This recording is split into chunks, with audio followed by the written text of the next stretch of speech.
আজ নীল রঙে মিশে গেছে লাল, রং চিনে নেবার আকাল। আরে না, আর গান করা যাবে না, হাতে মাত্র আধ ঘন্টা সময় আছে, অনেক লেট হয়ে গেছে, তাই একটু কিছু রান্না তো করতেই হবে, খেতে হবে। আর কাল অনেক লেট নাইট খেয়েছি, অনেক কিছু খেয়েছি, তাই ভাবলাম আজকে একটু সিম্পল কিছু করব। বলো সিদ্ধ পোকো করতে, বাট আমি সিদ্ধ পোকো করবো না। সিদ্ধ পোকের মধ্যে কিছু সুস্বাদু খাবার বানাবো, হাতে টাইম নেই, তাই এসো দেখো কি রান্না করছি। নীল রঙে মিশে গেছে লাল, হাতে একদম কম সময় ছিল, তাই খুব তাড়াতাড়ি ফুলকপি, আলু আর ডাল আর একটা টমেটো সিদ্ধ করে নিয়েছিলাম। এবার পেঁয়াজ, রসুন, শুকনো লঙ্কাগুলোকে ফ্রাই করে নেবো, অর্থাৎ ভেজে নেব। এরপর সর্ষের তেল দিলাম, তোমরা সাদা তেলে করতে পারো, বাট এটা সর্ষের তেলে খেতে বেশি ভালো হয়। সর্ষের তেলে একটু জিরে দিলাম, না দিতেও পারো। তারপর আমি রসুন আর শুকনো লঙ্কাটা লাল লাল করে ভেজে নিলাম। তারপর পেঁয়াজ দিলাম, একসঙ্গে ভাজতে পারো যদি সময় আরও কম থাকে, কিন্তু আলাদা করে ভাজলে ওই শুকনো লঙ্কাটা আর রসুনটা খুব ভালো ভাজা হয়।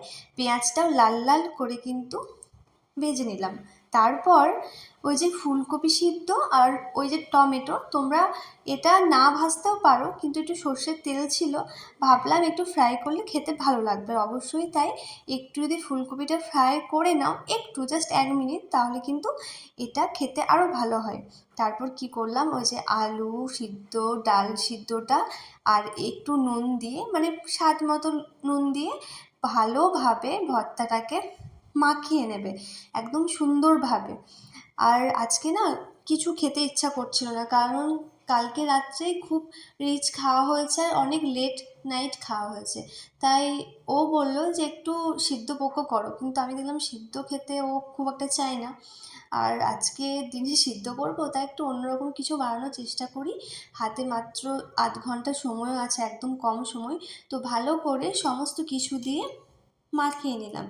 এরপর ওই যে একটু সর্ষের তেল ছিল, তোমরা কাঁচা তেল দিতে পারো, কাঁচা তেলও ভালো লাগবে, কিন্তু একটু সর্ষের তেল ছিল গরম, তার মধ্যে দিলাম পেঁয়াজ কুচি, ধনেপাতা কুচি, কাঁচা লঙ্কা।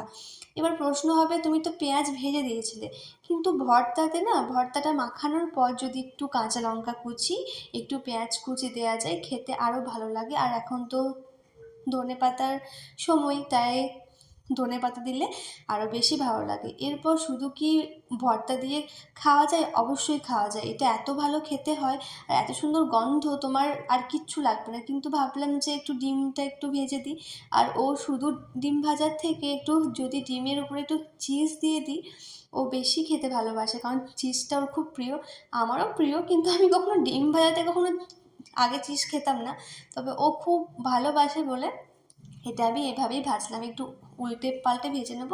তবে একদম অর্ধেক চিজটাকে আমি একটু মানে স্লাইস করে করে একদম ছোট্ট ছোট টুকরোতে আমি দিয়েছিলাম, তাতে খেতেও ভালো লাগে। আর ডিমটা ভালো করে ফ্রাই করে নেব। এরপর ভাত, ভর্তা, একটু ঘি, আর স্যালাড বলতে পেঁয়াজ, শসা আর একটা লেবু আর ডিম ভাজা, এটা একদম অমৃত ছিল, অমৃত।